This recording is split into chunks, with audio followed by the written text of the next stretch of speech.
बच्चों एक बार ध्यान से देख लीजिए कि बोर्ड पे क्या लिखा हुआ है कि लास्ट 3 मंथ्स में हम कैसे एम करें कि हमारे 95 प्लस आ पाए, क्योंकि यही सभी बच्चों का एम रहता है जो भी बोर्ड का एग्जाम देने वाले हैं क्लास 12th का।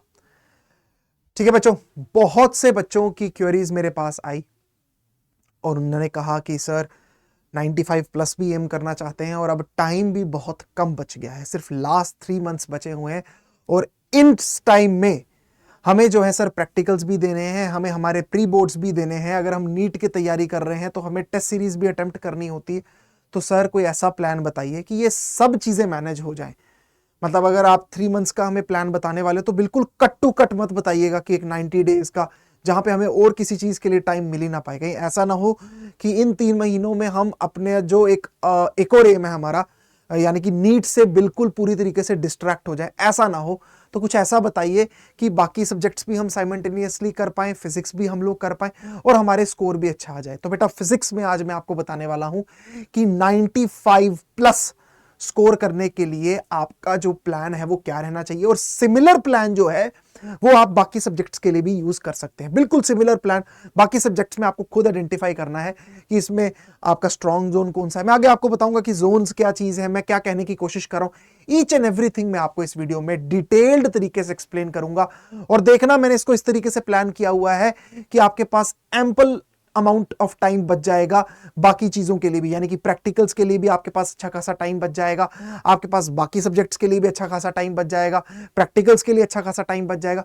इससे मैंने इसी तरीके से डिजाइन किया है आपके लिए ये प्लान, ताकि आपको इससे मैक्सिमम बेनिफिट हो पाए। ठीक है बच्चों, तो स्टार्ट करते हैं। हमारा क्या प्लान है बेटा? सबसे पहले जो आपने काम करना है वो है आपको कि आपने सिलेबस अच्छे से देखना है, और सिलेबस देखने के बाद बेटा 3 जोन्स में सारे चैप्टर्स को डिवाइड करिए। ये आप फिजिक्स में भी कर सकते हैं, केमिस्ट्री में भी कर सकते हैं, और आप लोग बायोलॉजी या मैथ्स में भी कर सकते हैं। 3 जोन बना लीजिए, स्ट्रॉन्ग जोन, मॉडरेट जोन और आपका एक आ जाएगा हार्ड जोन। स्ट्रॉन्ग जोन में कौन से चैप्टर्स आएंगे? जो स्ट्रांगली आपको आते हैं। जैसे फिजिक्स में अगर बात करें तो 14 चैप्टर्स हैं। कुछ तो चैप्टर्स होंगे 4-5 ऐसे चैप्टर जो आप कहोगे स्ट्रॉन्ग जोन यार ये मुझे आते हैं। मॉडरेट जोन में है कि पकड़ उतनी ज्यादा नहीं है, लेकिन हाँ थोड़ा पढ़ा हुआ है, मतलब 1-2 बार पढ़ा हुआ है इसके बारे में, लेकिन उतनी ज्यादा मतलब ग्रिप नहीं है इन चैप्टर्स में। आप ये नहीं है कि कोई भी सवाल पूछ लोगे तो मैं बता दूंगा, थोड़े मॉडरेटली आते हैं। हार्ड जोन वो है जिनके बारे में आपको आप कहोगे बिल्कुल मिनिमम, या आप कहोगे कि आता ही नहीं है इसके बारे में कुछ भी। पहले आप इसमें डिवाइड कर लीजिए, पहले ये बाइफर्केशन को एकदम क्लियरली कर लीजिए कि ये बाइफर्केशन है चैप्टर्स की। ठीक है, इसके बाद हर एक जोन के लिए मैं बताऊंगा कि किस तरीके से आपको करना है।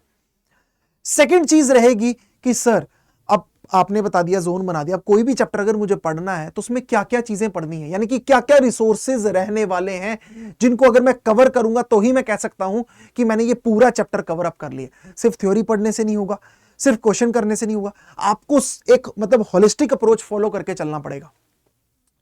तो वो आप लोग कैसे करेंगे? देखिए रिसोर्सेज कौन कौन से बहुत क्लियरली बता देता हूं क्लास 12th बोर्ड्स के लिए। पहला तो आपका आ जाएगा एनसीईआरटी। ठीक है, एनसीईआरटी में आपको पूरी कवर करनी है अच्छे तरीके से।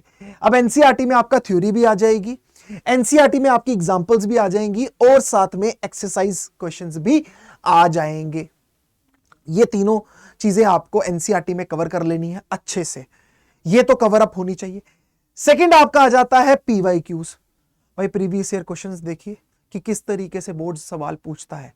ठीक है, कॉम्प्रिहेंसिव टाइप ऑफ सवाल किस तरीके से पूछता है, जो केस स्टडी वाले सवाल होते हैं, शॉर्ट पैसेज वाले सवाल किस तरीके से पूछता है, एमसीक्यू किस तरीके से पूछता है, ये हर चीज जो है ये आपको आनी चाहिए। ठीक है, ये आपको डिटेल तरीके से पता होना चाहिए कि पीवाईक्यूज में किस तरीके के सवाल आपसे पूछे गए। जब ये 2 चीजें आपने कवर कर ली, उसके बाद आप लोग सैंपल पेपर्स अटेम्प्ट करिए, मॉक टेस्ट अटेम्प्ट करिए। सीबीएसई ने अपनी वेबसाइट पे टाइम टू टाइम जो है सैंपल पेपर्स अपलोड करता है। पिछले साल के सैंपल पेपर भी पकड़िए, जो इस फाइनेंशियल ईयर में जो सैंपल पेपर आया था वो भी पकड़िए, सॉल्व करिए। लेकिन इन दोनों के बाद, क्योंकि सैंपल पेपर जनरली थोड़ा टफ होता है, तो जब टफ आता है तो आप सबसे पहले वो करने बैठेंगे तो आपका मोरल डाउन हो जाएगा। सबसे पहले आपका बेस एनसीईआरटी से बनेगा, पीवाईक्यू से आपकी एक अच्छी ग्रिप बन जाएगी, और फिर आप सैंपल पेपर्स अटेम्प्ट करेंगे तो आपका कॉन्फिडेंस बूस्ट हो जाएगा। ठीक है बेटा, रिसोर्सेज का पता चल गया, जोन्स आपने बना लिए। अब आ जाओ एक मतलब किस तरीके से एक पर्टिकुलर जोन को आपने हैंडल करना है, स्ट्रॉन्ग जोन को कैसे हैंडल करना है, मॉडरेट को कैसे हैंडल करना है, और हार्ड को कैसे हैंडल करना है। आ जाओ, फिर आ जाता है आपका स्ट्रॉन्ग जोन। सबसे पहले स्ट्रॉन्ग जोन को पकड़ो। क्यों स्ट्रॉन्ग जोन को पकड़ो? क्योंकि बेटा देखो इस टाइम पे कॉन्फिडेंस आपके पास होना चाहिए। तो अगर आप सबसे पहले हार्ड चीज को पकड़ लोगे, आपसे नहीं होगा, तो यही आपका मोरल डाउन हो जाएगा और कोई भी सब्जेक्ट आप पढ़ नहीं पाओगे। तो जरूरी है कि पहले उन चीजों को किया जाए जो आपको आती हैं, क्योंकि ये आपके मोरल को बूस्ट करेंगे कि चलो ठीक है यार, कम से कम मैंने 3-4 चैप्टर्स तो कवर कर लिए, 5-6 चैप्टर्स तो मेरे हो गए हैं। ठीक है, जैसे अगर मैं फिजिक्स में बात करूं तो स्ट्रॉन्ग जोन बच्चों का मतलब जनरली क्या होता है, जैसे डुअल नेचर हो गया, एटम्स हो गया, न्यूक्लियाई हो गया, सेमीकंडक्टर हो गया, ईएम वेव्स हो गया, ये चैप्टर क्या है, छोटे हैं।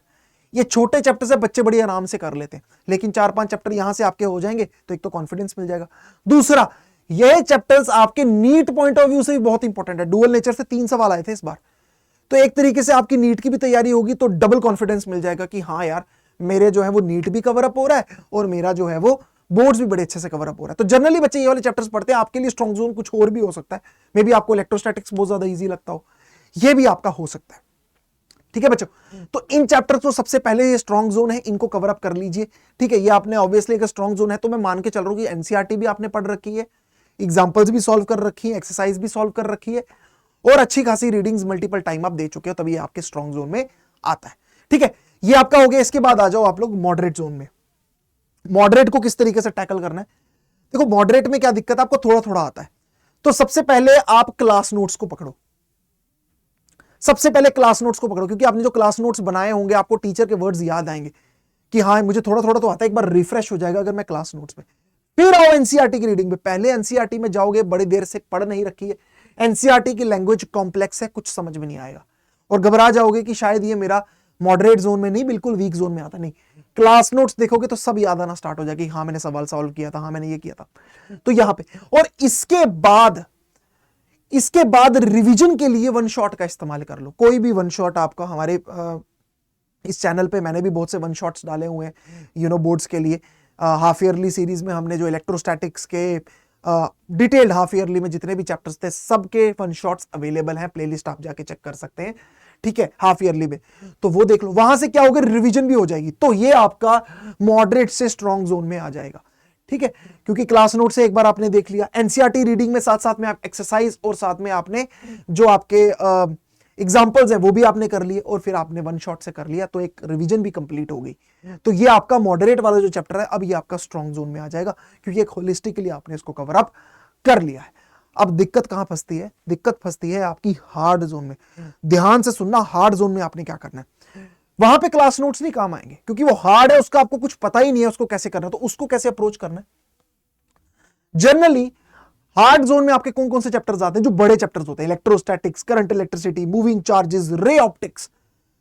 ठीक है, यहां पे आपने स्टार्ट करना है डिटेल्ड लेक्चर से। बेटा हाफ ईयरली सीरीज और मिशन बोर्ड सीरीज दोनों में मैंने ये चैप्टर्स कवर करवाए हुए हैं और डिटेल्ड तरीके से कंप्लीट करवाए हुए हैं, डिटेल्ड तरीके से। तो प्लेलिस्ट जाके आप मेरी चेक कर सकते हैं, या आपको कोई और प्लेलिस्ट पसंद है तो वहां से भी, लेकिन मैं आपको बता दे रहा हूं क्योंकि मैंने तो पूरा करवाया ही है। वहां पे डिटेल्ड लेक्चर्स हैं, वो लेक्चर्स को अच्छे से देखो, 1.5 की स्पीड में देखो, जैसे मर्जी, पर पूरे लेक्चर्स देखो, वहां से आपका बेस बनेगा। क्योंकि अभी तो आपका बेस ही नहीं है, मॉडरेट में आपका थोड़ा बेस था, लेकिन यहां तो बेस ही नहीं है। तो पहले करो, नोट्स बनाओ। अब आपके पास जैसे वहां पे प्रोसेस हो रही थी, अब आप स्टार्ट करो, पहले क्लास नोट पढ़ लिए, फिर एनसीईआरटी की रीडिंग पे आओ, फिर क्वेश्चन सॉल्व करना स्टार्ट करो। ठीक है, समझ में आ गई? यहां पे पहले डिटेल लेक्चर से स्टार्ट करना पड़ेगा, वरना आपको कुछ समझ में नहीं आएगा। सीधा एनसीईआरटी पे जंप कर जाओगे तो कोलैप्स हो जाएगा सारा सिस्टम। ठीक है, ये आपको मैंने बता दी, प्लेलिस्ट आप लोग चेक कर लीजिए, डिस्क्रिप्शन में भी डलवा दूंगा मैं, हाफ ईयरली और मिशन बोर्ड्स की जो आपकी है। ठीक है, ये आप लोग देख लीजिएगा। ठीक है, इसके बाद हम लोग आ जाते हैं कि सर ये तो आपने बता दिया, लेकिन ये कितने टाइम में करना है ये भी तो बताइए, इसको कितने टाइम में कवर अप करना है। ये ऐसा तो नहीं है बहुत ज्यादा टाइम लगेगा, तो टाइमलाइन भी अच्छे से देख लो। टाइमलाइन में क्या होगा, देखो जो आपका स्ट्रॉन्ग जोन है वहां पे हर चैप्टर के लिए मैंने लिखा है 1+1, मतलब आपको 2 दिन मिलेंगे। एक दिन आप जो है रीडिंग कर लो, देख लो क्या है, स्ट्रॉन्ग जोन है, जल्दी हो जाएगी रीडिंग वगैरह तो किया ही होगा आपने, तब भी मैं आपको एक दिन दे रहा हूं, और एक दिन आपको मैं दे रहा हूं प्रैक्टिस के लिए, कर लो जो आपका छूट गया, कोई सैंपल पेपर, कोई आपके एनसीईआरटी एग्जांपल्स वगैरह, उसके लिए भी एक दिन है। 2 दिन मैं मान के चल रहा हूं, ये चैप्टर्स आपके कम ही होंगे, 4 चैप्टर ही होंगे, 14 में से 4 ही ऐसे स्ट्रॉन्ग जोन में कह सकते हो, तो कितने दिन लग जाएंगे आपके? 8 डेज आपके यहां पे ऑक्यूपाई हो जाएंगे। मॉडरेट जोन में मैंने एक दिन और दे दिया, 1+1+1, 3 दिन ले लो आप, 3 दिन ले लो एक चैप्टर के लिए, ठीक है, क्योंकि आपको क्लास नोट्स देखने हैं, एनसीईआरटी रीडिंग करनी है, सैंपल पेपर के भी और सारे क्वेश्चंस भी सॉल्व करने, तो 1 दिन एक्स्ट्रा हो गया। मान लो ऐसे 5 चैप्टर हैं जो मॉडरेट जोन में आते हैं, तो 5 मल्टीप्लाई बाय 3 15 डेज आपके हो जाएंगे, 15 डेज यहां ऑक्यूपाई हो गए।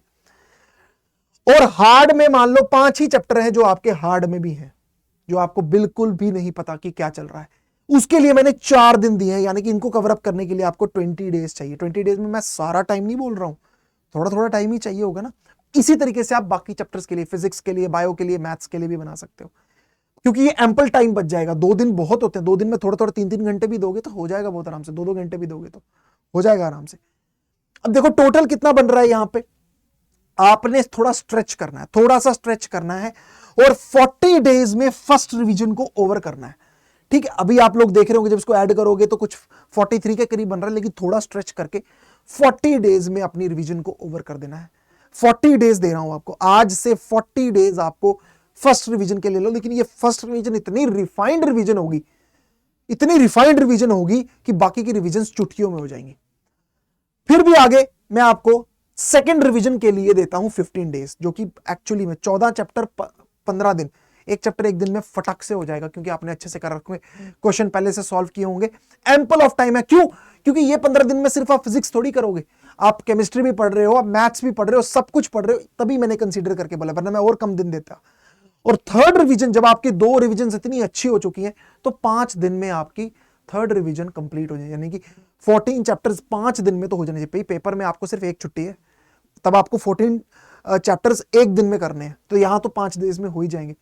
टोटल करोगे तो आपके 60 डेज में 3 रिवीजन्स खत्म हो जाएंगे, और ये 3 रिवीजन्स के बाद ना सीधा आप बोर्ड की रिवीजन करोगे तो हो जाएगा, कोई 5-6 रिवीजन्स की जरूरत नहीं आपको। 3 सॉलिड रिवीजन्स अगर कर लोगे तो सब कुछ हो जाएगा। और बेटा मैंने आपको बताया ना 3 मंथ्स का टाइम है, यानी कि 90 डेज है, और मैंने आपको कितने डेज में बता दिया, 60 डेज में बता दिया, तो आपके पास अभी भी 30 डेज है। ये 30 डेज में मैंने सब कुछ कंसीडर किया कि ठीक है, आपके प्रैक्टिकल्स भी आएंगे, आपके जो है वो प्री बोर्ड भी आएंगे, किसी के 2-2 प्री बोर्ड्स भी होते हैं वो भी आएंगे, जो आपको और टाइम चाहिए होता है अपने कोई नीट की टेस्ट सीरीज या जेई की टेस्ट सीरीज ज्वाइन करके रखी होगी, उसमें आपका टाइम चला जाएगा। जो बच्चे जेई मेंस की तैयारी कर रहे हैं उनका भी टाइम चला जाएगा, क्योंकि अभी जेई मेंस के अटेम्प्ट्स आ जाएंगे जनवरी में। तो सब कुछ मान के मैंने आपको 60 डेज में बता दिया बच्चे। 60 डेज में आप बहुत आराम से कर सकते हो, लेकिन कंसिस्टेंसी बना के रखनी पड़ेगी। समझ में आ गया बच्चों? तो इस चीज को प्लीज ध्यान में रखना, इससे सॉलिड प्लान आपको नहीं मिल सकता, क्योंकि बहुत रिसर्च के बाद, बहुत सोचने के बाद मैं इस कंक्लूजन पे आया हूं कि किस तरीके से बच्चों के लिए प्लान बनाया जाए। ठीक है, तो बच्चों इस तरीके से आप करिए। और बेटा एक और चीज देखो, नीट की अगर बात चल रही है तो प्रैक्टिस बहुत ज्यादा जरूरी है। अगर आप साइमल्टेनियसली चाहते हैं कि हमारी नीट की प्रिपरेशन भी अच्छी चले, तो उसके लिए सबसे इंपॉर्टेंट होता है क्वेश्चन सॉल्विंग। और क्वेश्चन सॉल्विंग सबसे ज्यादा कहां से होती है? टेस्ट सॉल्व करने से होती है। इसलिए हम लोग जो है आपके लिए लेकर आए हैं चिल्ड्रंस डे सेल, ठीक है, जिसमें आपको मिल रहा है तकरीबन 50% डिस्काउंट हमारी प्रीमियम टेस्ट सीरीज एनबीटीएस में। ठीक है, आपको बस मेरा कोड इस्तेमाल करना है, PNS physics by Nishant Sharma, PNS code का इस्तेमाल करेंगे, आपको 50% ऑफ मिल जाएगा।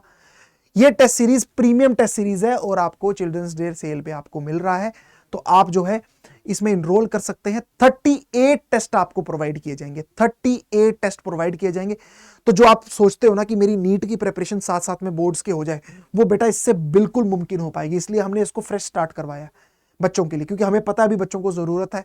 ठीक है, बहुत ज्यादा महंगा भी नहीं रखा है, बिल्कुल एकदम जो सही प्राइस पे होना चाहिए, बिल्कुल सही प्राइस पे सेट किया हुआ है कि विद इन द बजट हो बच्चों के। तो स्टार्ट कर दो ताकि तुम्हारी नीट की प्रिपरेशन भी स्मूथली चलती रहे, वहां भी प्रैक्टिस होता रहे। 60 डेज में तुम्हारी जो है वो बोर्ड्स की प्रिपरेशन भी कंप्लीट हो जाए सभी सब्जेक्ट्स की। तो बेटा अगर ये प्लान फॉलो करोगे तो सवाल ही पैदा नहीं होता कि तुम्हारे 95+ बोर्ड्स में ना आए। तो इस प्लान को अभी फॉलो करना स्टार्ट करो, अपना चार्ट बनाओ और लग जाओ अपने एम पर, क्योंकि तुम्हें अपने और अपने पेरेंट्स का सपना साकार करना है।